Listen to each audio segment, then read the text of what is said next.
عزیزان ذی وقار، ہم سورہ لقمان کی وہ آیات بینات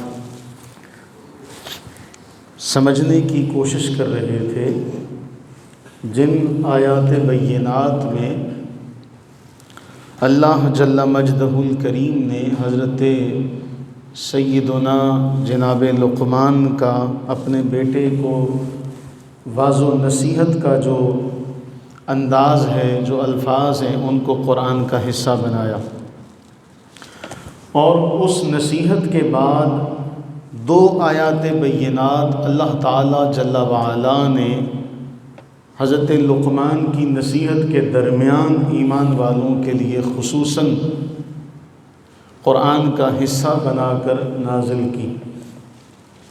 ان میں سے ایک آیت ہم نے گزشتہ جمعے پڑھ لی تھی، جس کا خلاصہ یہ ہے کہ اللہ تعالیٰ فرما رہا ہے وَوَصَّيْنَا الْإِنسَانَ بِوَالِدَيْهِ، ہم نے انسان کو اس کے والدین کے حوالے سے تاکیدی حکم دیا۔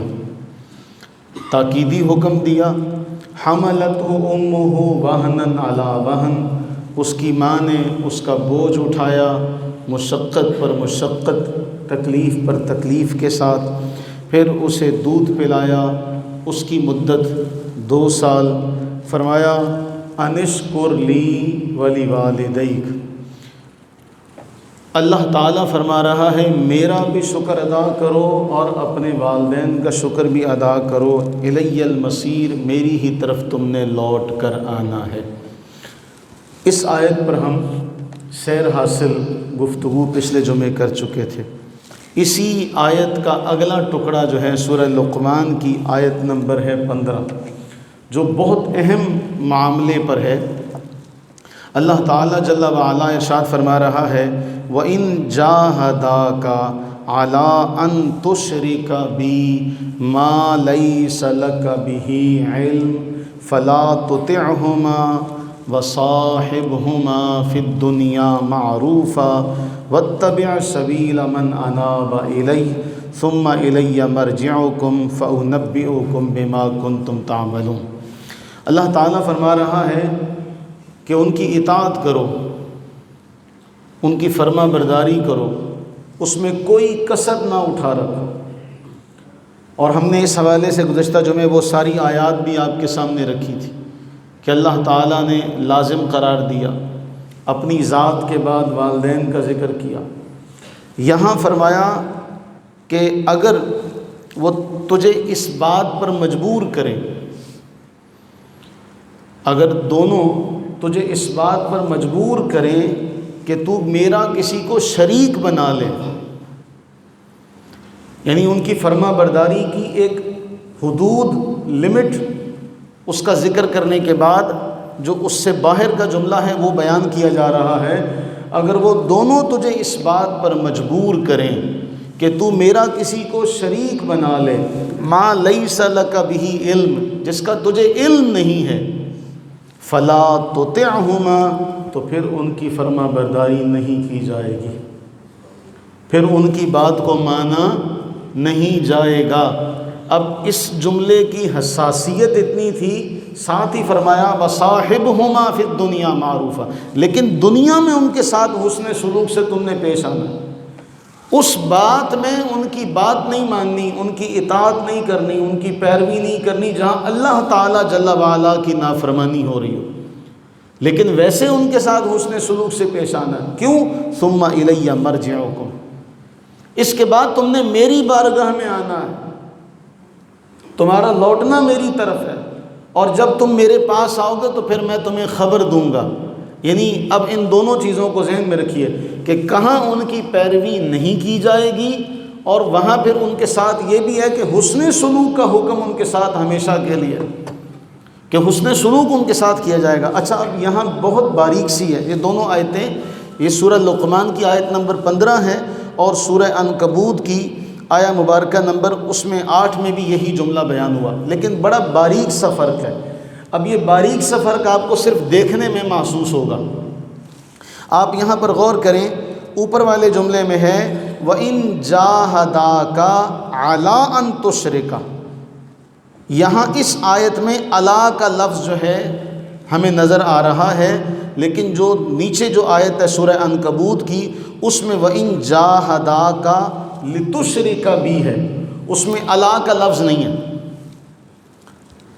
اور کیجئے وَإِن جَاهَدَاكَ عَلَىٰ أَن تُشْرِكَ، اور نیچے جو سورہ لقمان سورہ عنکبوت میں ہے وہاں ہے وَإِن جَاهَدَاكَ لِتُشْرِكَ بِي۔ اب الا کا جو لفظ ہے اس کی وضاحت مفسرین نے فرمائی کہ ہو سکتا ہے وہ نرمی سے بات کریں، ہو سکتا ہے وہ نرمی سے بات کریں، تمہیں نرمی سے میری نافرمانی کے راستے پر لے کر چلیں، تو اس وقت بھی تم نے ان کی بات، وہ لالچ دیں تب بھی ان کی بات نہیں ماننی۔ ہاں اگر وہ سختی کریں، اعلیٰ ان تشرکا، اگر وہ سختی کریں تب بھی ان کی بات نہیں ماننی جہاں اللہ کی نافرمانی ہو رہی۔ دیکھیے اللہ تعالیٰ نے بڑا واضح دو ٹوک الفاظ میں فیصلہ سنا دیا کہ میری نافرمانی کا معاملہ ہو، میری نافرمانی کا معاملہ ہو تو میں کہہ رہا ہوں کہ والدین کی اطاعت کرو، فرما برداری کرو، اف بھی نہ کہو، لیکن جب وہ میری نافرمانی کے تمہیں راستے پر لے کر چلیں، شرک کے راستے پر لے کر چلیں، پھر ان کی بھی بات کو نہ مانو۔ ہاں وَصَاحِبْهُمَا فِي الدُّنْيَا مَعْرُوفًا، حسن سلوک کرتے رہو، حسن سلوک کرتے رہو۔ یعنی آپ دیکھیے کہ اسلام نے کس قدر باریکی کا سبق دیا کہ اگر وہ تمہیں شرک کے راستے پر بھی لے کر چلیں تو بات نہ مانو، لیکن حسن سلوک نہیں چھوڑنا، فرما برداری نہیں چھوڑنی، کیونکہ تم ان کی اولاد ہو۔ یہ ہے اسلام کی تعلیم اس حوالے سے۔ اب اس حوالے سے میں چند ایک احادیث آپ کے سامنے رکھتا ہوں۔ صحیح بخاری کی حدیث نمبر ہے 5979 اور سنن ابو داؤد کی حدیث نمبر ہے 1668۔ ان دونوں احادیث کا خلاصہ یہ ہے، رسول اللہ صلی اللہ علیہ وسلم کی ایک صحابیہ وہ اللہ کے نبی علیہ السلام کی بارگاہ میں آتی ہیں اور عرض کرتی کہ میری والدہ مشرکہ ہے، میری والدہ مشرکہ ہے، اب وہ میرے پاس آ گئی ہے۔ اللہ کے نبی صلی اللہ علیہ وسلم کی تعلیم دیکھیے کہ رسول اللہ صلی اللہ علیہ وسلم تعلیم دیتے ہیں، فرماتے ہیں کیا؟ وہ تیری ماں ہے، تو صلہ رحمی کرتی رہے اپنی ماں کے ساتھ، تو اپنی ماں کے ساتھ نرمی سے پیش آتی رہے۔ صحابیہ نے کیا کہا؟ میری ماں مشرکہ ہے، آپ سے اعراض کرنے والی ہے، مشرکہ ہے، لیکن میرے ہاں آ گئی ہے، اب میں کیا کروں؟ تو اللہ کے نبی سرور عالم صلی اللہ علیہ وسلم نے حکم دیا وہ تیری ماں ہے، صلہ رحمی کرتی رہے، ماں کی فرما برداری کرتی رہے۔ اب یہ کتنی حسین تعلیم ہے اس آیت میں بھی اور اس فرمان میں بھی، جو اللہ تعالیٰ اور رسول اللہ صلی اللہ علیہ وسلم دونوں کے فرامین سے ہمیں ایک رہبری ملتی ہے کہ قرآن و حدیث دونوں یہ بیان کرتے ہیں کہ ماں باپ کی اطاعت کرو، میرے بعد سب سے زیادہ حق حقوق ان کے، لیکن جب وہ میری نافرمانی کے راستے پر لے کر چلیں تو پھر ان کی بات کو، اب آپ اندازہ کیجئے، اب اگر اس راستے پر لے کر چلنے والا کوئی ہی کیوں نہ ہو اس کی بات کو نہیں مانا جائے گا۔ یعنی ایک مثال کے طور پہ ہمیں کہہ دیا، اللہ تعالیٰ فرما رہے ہیں اگر ماں باپ بھی تمہیں اس کام کے کرنے کا کہیں تو ان کی پیروی نہ کرنا۔ تو جب ماں باپ کی بات نہیں مانی جائے گی اللہ کی نافرمانی میں، مثلا ماں باپ کہیں داڑھی نہ رکھو، ماں کہے داڑھی نہ رکھو، باپ کہے داڑھی نہ رکھو، تو اب وہاں بتائیے اللہ تعالیٰ جل وعلا کی فرما برداری ہو رہی ہے یا اللہ تعالیٰ جل وعلا اور اس کے حبیب کریم علیہ السلام کی نافرمانی ہو رہی ہے؟ تو قرآن کیا کہتا ہے؟ فلا تطعهما، وہاں اگر وہ تجھے ایسی کسی بات کا حکم دیں تو پھر ان کی بات کو نہ ماننا، ہاں حسن سلوک ان کے ساتھ کرتے رہو۔ اس کا یہ معنی نہیں ہے کہ اگر وہ تمہیں نیکی کے راستے سے روکتے تو تم ان کے ساتھ قطع تعلقی کر دو، بولنا چالنا چھوڑ دو، اس کی اسلام نے ممانعت کی ہے۔ اللہ کے نبی علیہ السلام نے اس سے منع فرمایا تم اپنا صلہ رحمی کرتے رہو، تم اس کا جواب دو۔ دیکھیے یہاں ہمیں ایک اور بات پتہ چلتی ہے، اگر اگلا برا کرتا ہے تو وہ اپنے برے عمل کا جواب دے گا، تم اس کے ساتھ اچھائی کرتے رہو، تمہیں اچھائی کا اجر ملے گا۔ اگر تم بھی برائی کرو گے تو پھر تم میں اور اس میں فرق کیا رہ جائے گا، جبکہ وہ اپنی برائی کا انجام اللہ کے ہاں بھگتے گا، اور تم اچھائی کرو گے تو تمہیں اچھائی کا اجر ملے گا۔ تو یہ ہمیں تعلیم اس حوالے سے بنیادی طور پر ملتی ہے۔ آگے ایک اور حدیث ہے صحیح مسلم کی، یہ صحیح مسلم کی حدیث نمبر ہے 1748۔ رسول اللہ صلی اللہ علیہ وسلم کے بڑی شان والے صحابی ہیں حضرت سعد بن ابی وقاص رضی اللہ تعالی عنہ۔ سعد بن ابی وقاص رضی اللہ عنہ کے بیٹے کہتے ہیں کہ میرے ابا جی کے حوالے سے قرآن کی بہت ساری آیات نازل ہوئی، لیکن ایک آیت جو ہم اس حدیث کا اس ایک ٹکڑے میں آپ کے سامنے رکھتا ہوں۔ حضرت سعد بن ابی وقاص مسلمان ہو گئے۔ حضرت سعد بن ابی وقاص کیا ہو گئے؟ مسلمان ہو گئے۔ ماں نے قسم کھا لی، ماں نے قسم کھا لی کہ میں اب کبھی تجھ سے کلام نہیں کروں گی، میں کچھ کھاؤں گی نہیں، میں کچھ پیوں گی نہیں۔ قسم کھا لی کہ جب تک تو دوبارہ اپنے دین پر واپس نہیں آ جائے گا، میں قسم کھاتی ہوں نہ میں کھاؤں گی، نہ میں پیوں گی، میں کچھ نہیں کروں گی۔ کسی بھی بیٹے کے لیے یہ بڑا امتحان والا معاملہ ہوتا ہے۔ ہمارے معاشرے میں ماں باپ کبھی نیکی کرنے کے حوالے سے مجبور نہیں کرتے۔ کبھی ماں باپ نے یہ نہیں کہا کہ تو اس مرتبہ روزے نہیں رکھے گا یا روزے نہیں رکھے گی تو میں تجھے معاف نہیں کروں گی۔ کبھی یہ نہیں کہا کہ تو اس مرتبہ اگر تو نے اٹھ کے نماز نہیں پڑھی یا تراویح پڑھ کے نہیں آیا یا تو جمعے میں سب سے پہلے نہیں گیا تو میں تجھ سے بات نہیں کروں گی، تجھے دودھ نہیں بخشوں گی۔ ہاں، رشتے والی بات پہ ماں باپ کو اپنا وہ بڑا یاد آتا ہے، ایموشنل بلیک میل کرتے، ماں کہتی ہوں دودھ نہیں بخشنا تمہیں۔ تو وہاں جب آپ یہ معاملہ کرتے ہیں تو اللہ تعالیٰ کی اطاعت کے حوالے سے ماں باپ کیوں نہیں اپنی اولاد کو سنبھالتے، کیوں نہیں اپنی اولاد کو مجبور کرتے؟ حضرت سعد بن ابی وقاص رضی اللہ تعالیٰ عنہ ماں نے کہہ دیا اللہ تکلمہ ابدا، یہاں تک کہ تو دوبارہ کافر ہو جا۔ ایک دن گزرا، 2 دن گزرے، 3 دن گزرے، ماں بے ہوش ہو گئی، ماں بے ہوش ہو گئی۔ اب اسد الغابہ میں ابن اسیر جزری رحمہ اللہ نے لکھا کہ حضرت سعد بن ابی وقاص رضی اللہ تعالیٰ عنہ کا اگلا جو جملہ وہ بہت اہم ہے۔ ماں نے طنز کیا اور ماں نے کہا قرآن تو تو بڑا نمازی بنتا ہے، مفہوم حدیث کے تحت درج کر، جس طرح ہمارے ہاں کہا جاتا ہے عام طور پہ کہ تو بڑا نمازی پرہیزگار بنتا ہے، تو تجھے اللہ نے قرآن میں یہ نہیں کہا کہ ماں باپ سے اچھا سلوک کر؟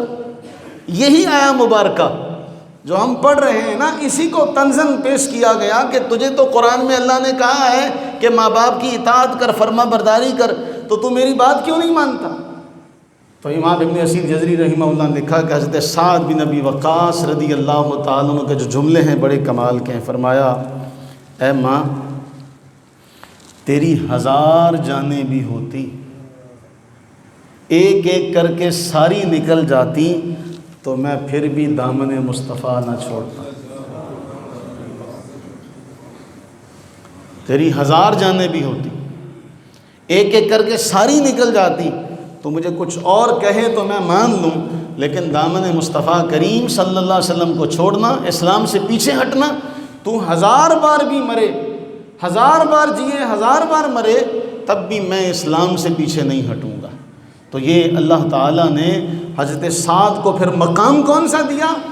پھر جنگ ہوتی ہے، غزوے میں جب حضرت سعد تیر چلاتے ہیں تو اللہ کے نبی علیہ السلام انہیں تیر پکڑاتے ہوئے کہتے ہیں پہلے قربانی دینی پڑتی ہے، پہلے کسی مقام کو پانے کے لیے محنت کرنی پڑتی ہے۔ جب سعد نے یہ کہا کہ تو 1000 بار بھی مرے تب بھی میں مصطفیٰ کریم علیہ السلام کا دامن نہیں چھوڑوں گا، کیونکہ رب کا قرآن کیا کہتا ہے، اگر ماں باپ تجھے اللہ کی نافرمانی کے راستے پر لے کر چلیں پھر ان کی بات کو نہ ماننا، میں تیری بات نہیں مان سکتا۔ پھر درجہ یہ ملا کہ ساری کائنات رسول اللہ کی بارگاہ میں جب حاضر ہوتی ہے، سارے انسان جب آتے ہیں، وہ آ کے ہر ایک عرض کرتا ہے یا رسول اللہ میرا ماں باپ آپ پہ قربان۔ تاجدار عالم صلی اللہ علیہ وسلم سعد سے کہتے ہیں اے سعد تیر چلا، مجھ محمد کے ماں باپ تجھ پر قربان ہو جائیں۔ ارمی یا سعد فدا کا ابی و امی، اے سعد تیر چلاؤ، میرے ماں باپ تجھ پر قربان ہو جائیں۔ ایسے ہی مقام و مرتبے نہیں ملا کرتے۔ حضرت سعد رضی اللہ تعالیٰ عنہ، وہ عظیم شخصیت، کمال کی بلندی پر وہ فائز ہستی جس کو اللہ کے نبی علیہ السلام نے یہ فرمایا ہو کہ اے سعد میرا ماں باپ تجھ پر قربان ہو جائے، کتنا بڑا درجہ ہے۔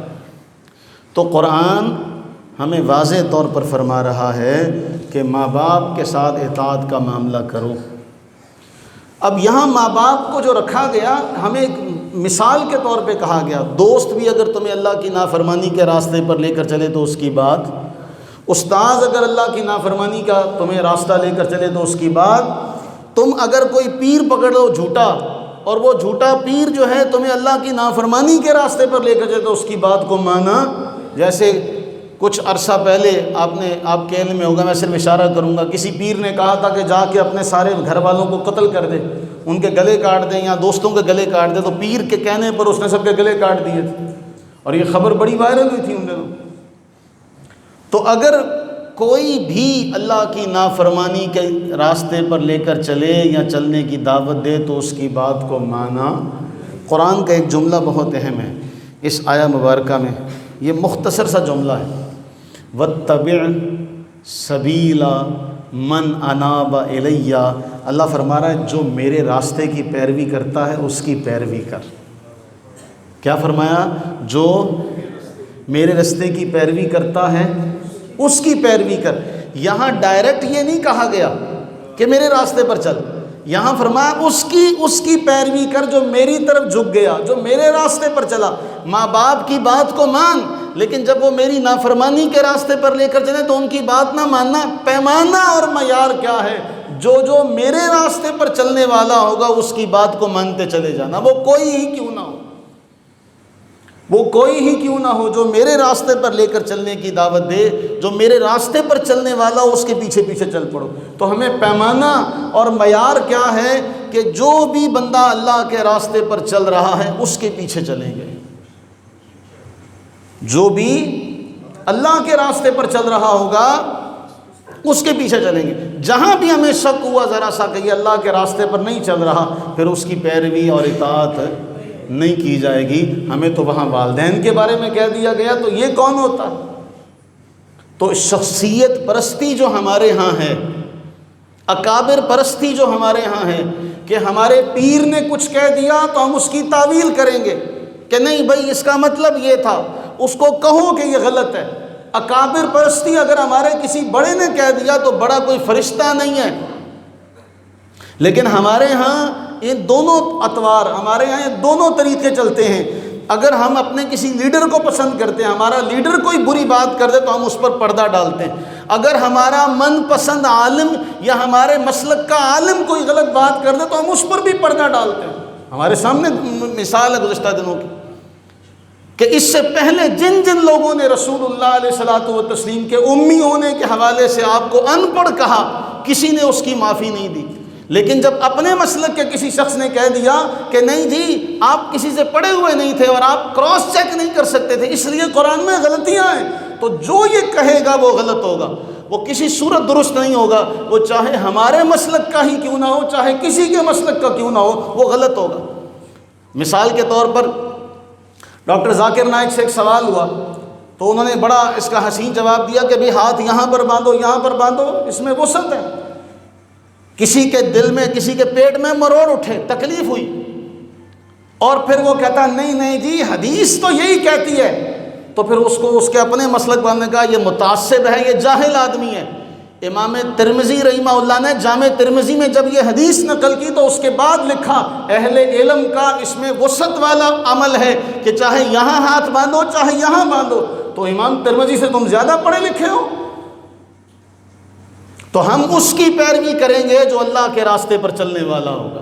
نہ ہم نے کسی اکابر کا کلمہ پڑھا ہے، نہ کسی مولوی کا کلمہ پڑھا ہے، نہ کسی پیر کا کلمہ پڑھا ہے۔ ہمارا پیر کوئی فرشتہ تو نہیں ہے، ہمارا کوئی استاد فرشتہ تو نہیں ہے، ہمارا اکابر کوئی فرشتہ تو نہیں ہے۔ جب وہ اس راستے سے ہٹے گا تو پھر ہم اس کی پیروی نہیں کریں گے۔ فرض نماز ہے، واجب چھوڑ دے تو امام کی اتباع کی جائے گی، اگر فرض چھوڑ دے تو پھر اس میں اس کی پیچھے نہیں ہوں گے. قرآن تو واضح طور پر بیان کر رہا ہے وَاتَّبِعْ سَبِيلَ مَنْ أَنَابَ إِلَيَّ، اس کی پیروی کرو جس نے اپنے آپ کو میرے لیے جھکا دیا. ایک پیمانہ دے دیا گیا، جو اللہ کے راستے پر چل رہا ہے اس کی بات کو. اب یہ جو جملے تھے اس آیت سے، جو اس آیت کے آغاز میں تھے کہ اگر وہ تجھے جہالت کی تعلیم دیں، اگر وہ تجھے، تو پھر ان کی بات کو نہ مان. اب اس حوالے سے میں نے کئی بار یہ بات کہی، آج پھر دوبارہ دہراتا ہوں. ہماری یہ ذمہ داری ہے دین سیکھنے کے حوالے سے، دین سیکھنے کے حوالے سے ہماری یہ ذمہ داری ہے کہ ہم صحیح دین سیکھیں اور دوسروں تک صحیح پہنچائیں. اور میں وہ حدیث کئی بار آپ کو سنا چکا ہوں، آپ کو یاد ہوگی، جب کسی نے سیدنا سلمان فارسی رضی اللہ تعالیٰ عنہ کو طنزاً یہ کہا کہ تمہیں تمہارے نبی نے سب سکھایا، تو آپ نے بڑا خوشی سے جواب دیا تھا، ہاں ہمیں ہمارے نبی نے تو طہارت کرنے کا طریقہ تک سکھایا. جس نبی نے آپ کو طہارت کے آداب بھی سکھلائے ہیں. آخری جب موقع تھا تو اس میں آیت نازل ہوتی ہے الیوم اکملت لکم دینکم، آج دین مکمل ہو گیا. اور اللہ کے نبی علیہ السلام کے تمام اعمال، افعال، اقوال صحابہ نے پوری امت تک پہنچا دیے، پوری دیانتداری کے ساتھ، پوری دیانتداری کے ساتھ. تو ایسا کوئی بھی مسئلہ نہیں ہے جس مسئلے کے حوالے سے امت یتیم العلم ہو کہ اس کے پاس کوئی رہنمائی نہ ہو. اب ایسے بہت سے مسائل ہیں جن میں ہمیں کوئی بات نہیں ملتی، تو کہاں سے سنا؟ بھئی بڑوں سے سنا. کوئی حوالہ، کوئی قرآن و سنت میں، شریعت میں کوئی اس کے حوالے سے کوئی تعلیم کوئی نہیں، تو پھر وہ عمل مانا، بولیے، جس کے حوالے سے شریعت میں کوئی بات نہ ہو وہ عمل مانا، وہ عمل مانا. تو عورت کے کفن میں 5 کپڑے، پاجامہ کیوں مانتے ہو پھر آپ؟ تو جواب دو. ہمیں تو پتہ ہی نہیں ہے، کسی کے علم میں نہیں ہوگا، کسی کو اس کی زحمت نہیں ہوگی کہ بھئی وہ جا کے دیکھے جانے. ہم یہ سمجھتے ہیں شاید ہم نے مرنا نہیں ہے. عورت کے کفن میں 5 کپڑے ہوتے ہیں، وہ پاجامہ بھی اس کے کفن میں آیا. اس کے حوالے سے میں نے آپ کو فتویٰ بھی دکھایا. ہمارے علماء نے کہا کہ چلتی ہوئی جو ہماری مسلمانوں کا قدیم طریقہ ہے، کہیں بھی اس کا ذکر نہیں آیا. اب وہ کہاں سے آیا؟ اور ہمارے ہاں پہناتے ہیں لوگ. اس سب کا قصور آپ کی گردنوں پر ہے. آپ کی ذمہ داری تھی کہ آپ جا کے ان کو بتاتے گھر والوں کو. چلیں ہمارے ہاں تو یہ الحمدللہ اللہ کا کروڑوں مرتبہ احسان ہے کہ ہمارے ساتھ ہماری بیٹیاں، مائیں، بہنیں اکٹھی ہوتی ہیں. انہیں بھی یہاں کچھ سیکھنے سکھانے کا موقع ملتا ہے. نہیں تو باقی تو جہلاء کے پلے پڑی ہوئی ہیں. وہ خطابات کرنے والے واعظ اور خطابات کرنے والی واعظہ، انہوں نے ان کو جو سنایا پیسوں کے لیے، پیٹ بھرنے کے لیے، کہا ٹھیک ہے کرتے رہو. ہم نے یہاں پر یہ تعلیم دی کہ وہ جو ختم ہے، جو میت کا کھانا ہے، اس کے بارے میں سیدی اعلیٰ حضرت لکھا. ویسے تو بڑے رضوی بنتے ہو، بڑے بریلوی بنتے ہو، تو یہاں تمہاری بریلویت کہاں جاتی ہے؟ یہاں تمہاری رضویت کہاں جاتی ہے؟ پھر کیوں نہیں صحیح رضوی بنتے؟ پھر کیوں نہیں صحیح بریلوی بنتے؟ انہوں نے اپنے فتوے میں لکھا کہ یہ کھانا جو ہے دلوں کو مردہ کرتا ہے. تو پھر کیوں نہیں تعلیم دی گئی اہل سنت کی مساجد سے، اہل سنت کے منابر سے، اہل سنت کے ممبروں سے، اہل سنت کے ممبر و محراب سے یہ آواز کیوں نہیں اٹھی کہ یہ کھانا جو ہے یہ صرف غرباء کے لیے ہے، امراء کے لیے نہیں؟ صرف ہم نے اٹھائی. ہماری آواز کو بجائے تسلیم کرنے کے دل میں تعصب اور میل ہے، دل میں بغض اور عناد ہے. کہا کہ نہیں یہ صحیح نہیں ہے، کہا کہ یہ صحیح نہیں ہے. تو جو دین کی صحیح تعلیم تھی، جو دین کی صحیح تصویر تھی، وہ تو تم نے سکھائی نہیں. تو یہاں ہم نے بتایا، یہاں ہماری مائیں بہنیں بیٹیاں بھی آتی ہیں. میں عرصہ ہو گیا یہ کہتے چلے آ رہے ہیں کہ بھائی عورت کے کفن میں پاجامہ نہیں ہوتا، عورت کے کفن میں پاجامہ نہیں ہوتا، عورت کے کفن میں پاجامہ نہیں ہوتا. پتہ نہیں کن جاہلوں کے پلے پڑے ہو، کن جاہلوں سے تم نے یہ سن رکھا ہے. اپنی اولاد کو تعلیم دے کر جاؤ، بتا کر جاؤ کہ بیٹے میں مر جاؤں تو مجھے غسل تو نے دینا، جس طرح باقی چیزوں کی تقسیم کرتے ہو. جس طرح باقی چیزوں کا فکر کرتے ہو اس کا بھی فکر کرو، اس کی بھی تعلیم دو اپنی بیٹیوں کو، اپنے بیٹوں کو۔ مجھے تو نے نہلانا ہے، مجھے کفن جب دیا جائے گا تو وہ شرعی کفن ہونا چاہیے۔ مرد کا کفن 3 کپڑے ہیں، عورت کا 5 کپڑے ہیں۔ پھر اس میں عجیب سی ایک جہالت ہے ہمارے ہاں، کفن ماپے دیں گے، بہن بھائی دیں گے۔ وہ ساری زندگی کوئی عورت بیاہ کر تمہارے گھر آئی، وہ ساری زندگی تمہیں روٹیاں پکا کے دیتی رہی، تمہارے کپڑے دھوتی رہی، ساری زندگی تمہاری نجاستیں دھو کر تمہیں پال پوس کر بڑا کیا۔ اب وہ اس دنیا سے گئی تو اتنا بھی حق نہیں ہے اس کا کہ تمہاری کمائی سے اس کو کفن ملے۔ ڈیکو انتظار کرو، اے ماپے دیں دیا ہے کہ نہیں ہے؟ تو پھر اس کا ذمہ دار کون ہے؟ بولو، اس کا ذمہ دار کون ہے؟ گھر بنا لیے، کوٹھیاں بنا لی، واش روم کے اندر ٹائلیں لگوا لی، میچنگ کی ٹوٹیاں لے آئے۔ یہ تعلیم کس نے دینی تھی؟ جبریل نے آنا تھا دینے کے لیے؟ کوئی اللہ نے آپ کے لیے کوئی الگ سے معلم اتارنا تھا کہ آپ کو بتایا جاتا؟ یہ ہم نے بتانا تھا، ہم نے اپنی اولاد کو سکھانا تھا۔ آج آپ دین کی بات کرو تو مجھے شعیب علیہ السلام کا وہ جملہ یاد آتا ہے کہ شعیب علیہ السلام نے اپنی قوم کو کہا اللہ کی عبادت کرو، تو قوم والے پتہ کیا کہتے ہیں؟ اے شعیب تیری باتیں ہماری سمجھ میں نہیں آتی۔ ما نفقہ کثیرا مما تقول قالوا یا شعیب، بولے اے شعیب تیری باتیں ہماری سمجھ میں نہیں آتی۔ یہ جملہ جب پڑھا نا مجھے تسلی ہوئی کہ جو سچی بات کرے وہ جلدی کسی کی سمجھ میں نہیں آتی۔ میں وہ چند ایک سوال آپ کے سامنے رکھتا ہوں۔ ہمارے ہاں کیا ہوتا ہے مختصراً، راہداری کے 28 سپارے، کہیں بھی نہیں لکھا ہوا۔ جس نبی نے آپ کو واش روم طہارت کے، پاکی پلیدی کے آداب تک بتا دیے، وہ یہ نہیں بتا کے جا سکتا تھا راہداری کے 28 سپارے بھی ہوتے؟ بولو بولو بولو بولو، بتا سکتا تھا؟ کسی حدیث میں اللہ کے نبی علیہ السلام کا یہ جملہ نہیں ملتا کہ بھئی راہداری کے 28 سپارے ہوتے۔ اس کے بعد میت کے سرانے گندم رکھی جاتی ہے، نمک رکھا جاتا ہے، جیڑی مائی مفتیا آندیا تسی اس دین دا کھاتا عورتاں نے سپرد کرتا، باقی تسی عورتاں نو کسے کھاتے جو گندے نہیں ہے، دین والے معاملے چ عورتاں نے حوالے کر دیتا۔ عورت آ کے کہتی نہیں تیے دے تھلے کنک رکھ، لون رکھو۔ کہاں لکھا ہوا یہ گندم اور نمک رکھنے کا؟ کہیں بھی نہیں ہے، رکھا جاتا ہے۔ میت کے غسل والی جگہ پر چراغ جلایا جائے، کہیں بھی نہیں ہے۔ پھر ساتے پر 7 کھانے بنانے، اے پیٹو مولویاں نے دسیا وا، پھر کہتا ہوں باقی کہیں 7 کھانے، ساتے پر 7 کھانے کا ذکر نہیں ہے۔ تو کئی پیٹو جڑے ہو میرے اس کر کے دشمن ہے گئے، انہیں اپنی تے بند کی تھی، ساڑی بھی بند کرتی، تو ہمیں یہ دشمنی قبول ہے؟ تسی بھی قبول کر دیں؟ نہیں کر دیں؟ آپ بھی یہ قبول کرتے ہیں کہ بھئی وہ جو کھانا ہے وہ صرف مسافروں کا؟ میں بارہا جگہ پر یہ جا کے کہتا ہوں، بارہا اپنے محلے میں کئی بار کہا، او بھئی آپ مالی اعتبار سے کمزور ہیں، یہ برادری کو اکٹھا کر کے جو آپ نے ختم وغیرہ دلانا ہے، اس کے بجائے یہ پیسے اس کو دو۔ وہ پتہ نہیں ان کے پاس ہیں نہیں ہیں، وہ قرضہ لے کے ختم دلاتا ہے، نماز معاف ہو جاتی ہے، روزہ معاف ہو جاتا، پر کولاں دا ختم دی کوئی معافی نہیں، ساتے دے ختم دی کوئی معافی نہیں، 9ویں دے ختم دی کوئی معافی نہیں، 10ویں دی کوئی معافی نہیں۔ کون سی شریعت ہے یہ؟ رسول اللہ علیہ السلام کی شریعت نہیں ہے۔ پھر روح کو رخصت کرنا، روح کو رخصت کرنا کہاں سے آیا یہ؟ خبر لو، وہ اپنے گھروں میں خبر لو، اپنی گھر والیوں کو جا کے بتاؤ، کو دین سکھاؤ۔ لیکن کبھی بھی ماں باپ نے یہ نہیں بچے سے پوچھا کہ تو جمعہ پڑھنے کب گیا تھا۔ رسول اللہ علیہ السلام کے دور میں مائیں پوچھتی تھی بیٹوں سے، کتنا دن ہو گئے حضور کی بارگاہ میں نہیں گیا؟ کتنے دن ہو گئے حضور کے پاس نہیں گئے؟ آج مائیں نہیں پوچھتی کب گیا تھا جمعہ پڑھنے۔ یہ باپ پوچھیں کہ بھی آج کتنے کا ثواب لیا؟ آج اونٹ کا لیا ہے،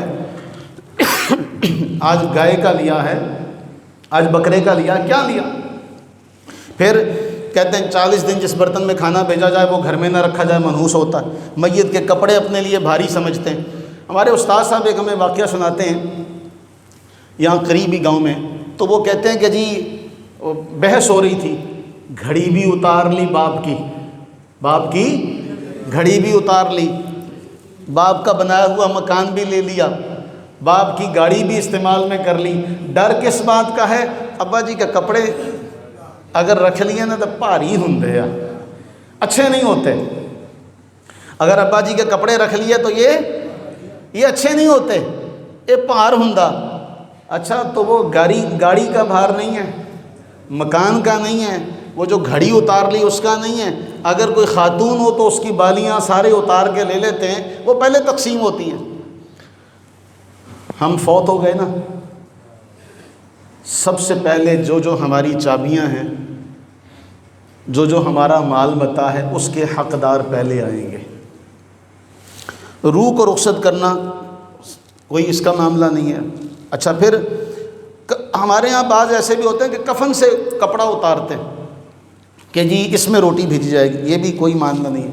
ایک بڑا حساس معاملہ جس پر ہم تو عرصہ دراز سے بات کرتے آ رہے ہیں، میت قبر میں میت کے نیچے کچھ بھی بچھایا نہیں جائے گا، یہ آپ کی ذمہ داری ہے۔ آپ وہاں پر جاتے ہیں تو آپ اس کے خلاف آواز اٹھائیں۔ دوسری ایک اللہ کے بندوں بڑے معاملہ، وہ ہر جگہ کلمہ شہادت، میت کو جب اتارا جائے گا تو اس کی دعا ہے بسم اللہ، اللہ کے نام سے، وعلی ملت رسول اللہ، اور رسول اللہ کی ملت پر۔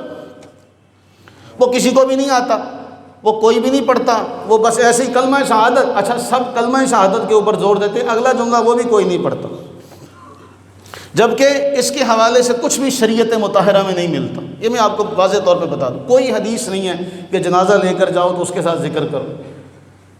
جب یہ شروع ہوا تو کسی نے کوئی اپنے بابے کا ذکر کرنا شروع کر دیا، کسی نے کوئی ذکر کرنا شروع کر دیا، کسی نے کوئی کرنا شروع کر دیا۔ افضل یہ ہے کہ خاموش رہا جائے، لیکن اگر بات کرنی ہے تو پھر اللہ کا ذکر کیا جائے۔ آخری اس حوالے سے کہ میت کے نیچے کچھ بھی بچھایا نہیں جائے گا، اس کے لیے اس کے اعمال کا سایہ کافی ہے، اس کے لیے اس کے اعمال کا۔ پھر آخری سوال اس حوالے سے کہ مزار پہ جا کے جو دھاگے باندھنے کا معاملہ ہے، اس کا بھی ہم نے کہیں ذکر نہیں پڑھا۔ یہ پتہ نہیں جاہلوں والے ہندوؤں والے کام ہم میں کہاں سے آ گئے، اللہ ہی جانے۔ پھر ہم اسی آیت کے تحت ہمارے ہاں نئے نئے نام رکھے جاتے ہیں، نئے نئے نام، جن ناموں کا ہمیں کوئی سننے کو نہیں ملتا، صرف اس چکر میں جی خاندان۔ اب بھائی کسی کو کہو نا حضرت سیدہ فاطمہ خاتون جنت، سردار ہیں جنتی عورتوں، رسول اللہ علیہ السلام کی لخت جگر ہیں۔ حضور اسلام فرماتے ہیں فاطمہ میرے جگر کا ٹکڑا ہے۔ کسی مومن کو کہا جائے کہ بھئی اپنی بیٹی کا نام فاطمہ رکھو، یہ تے میری بھین دی کڑی دا نام آ، یہ تے میرے بھرا دی کڑی دا نام آ۔ او بھائی وہ اپنے گھر میں ہے، آپ اپنے گھر میں ہو، ساڈے خاندان جے کنیاں فاطمہ ہو گئی ہیں، وہ اچھی بات ہے کہ شاید اس نام کی نسبت سے اللہ تعالیٰ نہ فرما دے۔ نویں نویں نہ رکھن دے چکر چ تسی کتے جہنم چ چلے جاؤ۔ اچھا مرہا، ارہا، یہ نام رکھے جاتے ہیں جن کا معنی اللہ تعالیٰ معاف فرمایا ہے ہی کوئی نہیں۔ منہا، او جی قرآن میں منہا آیا تو منہا دو الفاظ کا مجموعہ، من میں نے سے، ہاں میں نے اس سے نام کیا رکھا، اس سے کو بلاؤ، اس سے بات سن، اس سے ادھر آ، اس سے کھانا دے، کیا معنی ہے منہا۔ اور اس کا دوسرا معنی اس کو نکال دینا، بھئی اس کو اس سے منہا کر دو، نکال دو، مائنس کر دو۔ ایزل، وہ جو جس کے اوپر ہم، کیونکہ ہماری نسل دیکھتی ہے ڈرامے، تو جو ڈرامے میں نیا نام آتا ہے وہ ہوتا ہے جی یہ نام رکھنا ہے۔ وہ جو جس کے اوپر تصویر بنائی جاتی ہے پینٹنگ کی، اس لکڑی کو ایزل کہا جاتا ہے۔ پھر ایک پچھلے ہفتے ایک مسئلہ ہے جی قصوہ نام رکھیں، وہ قرآن میں آیا ہے۔ میں نے کہا قصوہ کا معنی بھی دیکھ لینا تھا۔ قرآن میں تو فیل بھی آیا ہے، قرآن میں تو بقرہ بھی آیا ہے، قرآن میں تو ابلیس بھی آیا ہے، قرآن میں تو فرعون بھی آیا ہے، قرآن میں قارون بھی آیا ہے، تو یہ سب بھی نام رکھو پھر۔ او بھائی معنی بھی تو اس کا کوئی صحیح ہو، نئے نئے نام رکھنے کے چکر میں پڑے، اس کا معنی نہیں دیکھنا۔ ڈرامے دیکھے جن کا قبلہ ڈرامہ ہو، اس سے آپ کیا توقع کرتے ہیں؟ اچھا ابھی سوال یہ ہوئے تھے کہ آپ سے چند سوال ہیں، آپ جمعے میں ان کا جواب دیں۔ نمبر 1 سوال، موت کی پیدائش کب ہوئی، کیا اس کی پیدائش کی گرج سن کر فرشتے بے ہوش ہوئے؟ وضاحت سے جواب دیں۔ کہتے ہیں کہ پہلے لوگ مرتے نہیں تھے۔ بھئی شریعت مطہرہ میں سب سے پہلا جو اس دنیا میں انسان پیدا ہوا وہ حضرت جناب آدم علیہ السلام ہے۔ آدم علیہ السلام کل نفس ذائقۃ الموت، وہ بھی سدا رہے۔ پھر ان کے بیٹے ہیں لئن بسطت الی یدک لتقتلنی، حضرت حابیل کے حوالے سے قرآن واضح طور پہ کہتا ہے کہ قابیل و حابیل کی لڑائی ہوئی تو اس میں قابیل نے حابیل کو قتل کر دیا۔ تو موت تو جب سے انسان ہے تب سے ہی موت ہے۔ وہ موت کی پیدائش ہوئی تو جی اس کی گرج سن کے فرشتے بے ہوش ہوئے۔ یہ سارے حوالے نا کرتوت الکبیر میں ملتے ہیں۔ کس میں ملتے ہیں؟ کرتوت الکبیر میں ملتے ہیں۔ وہ کار لکھی جاتی ہے نا، وہ کرتوت الکبیر میں ملتے ہیں جی۔ حوالہ جہاں ایسی بات سنے سمجھ لیں کرتوت الکبیر سے لکھی ہے۔ بھئی شیخ عبد القادر جیلانی حضور غوث پاک نے اسرائیل کو غصے سے دیکھا تو اس سے وہ رجسٹری لے لیا جس کے اندر وہ لکھے ہوئے تھے نام، تے ملک الموت بیچارہ ترلے لوے یا اللہ مینو یہ کو رجسٹر لے لے۔ یہ سارے واقعات کہاں لکھے ہوئے ہیں؟ کرتوت الکبیر میں۔ کہاں لکھے ہوئے ہیں؟ تو ہن کسے مکتبے تے پتہ نہ کرن تو روپیو بھی کرتوت الکبیر ہے۔ اچھا، دوسرا سوال ہے کہ لائف انشورنس کروانا کیسا ہے؟ ہمارے علماء نے جو بیمہ پالیسی ہے اس کو جائز نہیں کہا۔ یہ ایک طرح کا جوا ہے، یہ ایک طرح کا جوا ہے کہ بھئی اگر مر گئے تو پیسے زیادہ ملیں گے، نہیں ہے تو ہمارے تو کچھ منافع کے ساتھ مل جائیں گے۔ تو جس سودے کے ختم ہونے کا آپ کو یہی علم نہیں ہے کہ اس کی انتہا کہاں پر ہوگی، آیا یہ آپ کو اتنے ملیں گے یا اتنے ملیں گے، تو پھر بتائیے جس کے بارے میں نہ بیچنے والے کو نہ خریدنے والے کو علم ہی نہیں کہ یہ سودا کہاں مکمل ہوگا، تو وہ ایک طرح کا جوا ہے۔ وہ ایک طرح کا جوا کی گل بول دیں نہیں، وہ ایک طرح کا جوا ہے۔ اس لیے علماء نے اس کو جائز نہیں کہا، علماء نے اس کو جائز نہیں کہا۔ اس لیے لائف انشورنس کسی کو نہیں پتہ، یہ بعد میں جی بعد والوں کا بھلا ہو جائے گا تو نہ ہوا تو مجھے تو کچھ نہ کچھ مل ہی جائے گا۔ یہ اپنی زندگی اور موت کا جوا ہے۔ زندگی اور کہ زندہ رہا تو میں، مر گیا تو میرے وارث۔ اس لیے علماء نے اس کو جائز ہے۔ اللہ سے دعا کریں کہ اللہ تعالی ہم پر اپنی رحمتیں برکتیں نازل فرمائے۔ آمین ثم آمین۔ وما علینا الا البلاغ۔